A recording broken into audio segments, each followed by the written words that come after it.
Well, 1 week ago, this was a scene on East Broad Street in Columbus, a crash between an SUV and an ATV. Police telling us this all started with a group of dirt bikes and four-wheelers in Whitehall before ending in this crash that left the driver of the four-wheeler in critical condition. Those scenes of bikers and four-wheelers racing through the streets are becoming a common sight for many in Columbus and our surrounding communities. And up until now, police say they have had a tough time cracking down on them. But as 10 TV's Brittany Bailey reports with photojournalist Scott Doling, that's about to change. These days, when the sun goes down, those engines rev up. We're talking motorcycles, mopeds, and ATVs. Sure, they can be loud, they can be frustrating, but police say these drivers are also acting recklessly, and their actions can be both dangerous and illegal. You often hear them long before you see them. I want them to log a traffic complaint. Speeding motorcycles, dirt bikes doing wheelies up and down High Street. Unnecessary drilling of tires. The noise is just unbelievable. A semi-truck does not make this much noise.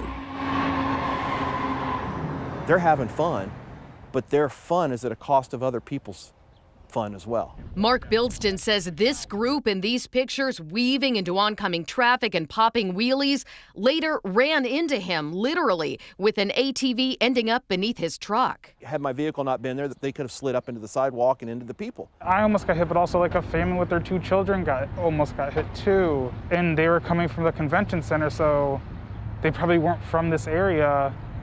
And now they have like a bad taste of Columbus in their mouth because of that. Lisa Diefendiefer is with the Capitol Crossroads and Discovery Special Improvement Districts, representing more than 750 downtown property owners. What they're really concerned about is the fact that they're driving the wrong way on one-way streets, they're driving on sidewalks, they're running red lights, and I think at the end of the day, they think someone's going to end up getting killed. You're on a small, fast vehicle operating in the middle of the night with no lights on. You're going to die. He's certainly not mincing words here. That's Columbus Police Lieutenant Tim Myers, acting commander for Patrol Zone 3. Probably 5 to 1, this is the most complained about issue that we're talking about right now. We're talking motorcycles, mopeds, and ATVs engaging in what Lieutenant Myers calls reckless operation. Some are not street legal, others don't have mufflers, also illegal, and many more don't have license plates, also against the law. You want to talk about laws? Let's talk about the law of physics. 150-pound moped versus 2,000-pound car. It's not going to work out well for the person that's on this moped. But what about enforcement? That's where it gets complicated. Going after these street racers doesn't fit into the CPD chase policy. But that doesn't mean their hands are tied. In fact, police are announcing a new crackdown. There are a lot of demands on our time and our resources. Certainly this is something we're now focused on, and there are some things in the works that we're working on. It's not going to be showy, but we are going to start doing a little bit more enforcement on this.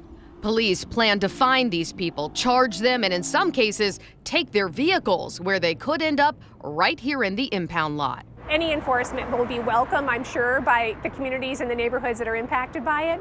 So that's a step in the right direction. Because once that starts happening, once everyone understands that, yeah, there's a consequence for the action, then hopefully that disappears. What I want folks to understand who are engaging in this kind of behavior is when you're doing this, you are risking your body, you're risking your property, and you're potentially risking your freedom. And if you keep doing it, eventually it's going to catch up to you.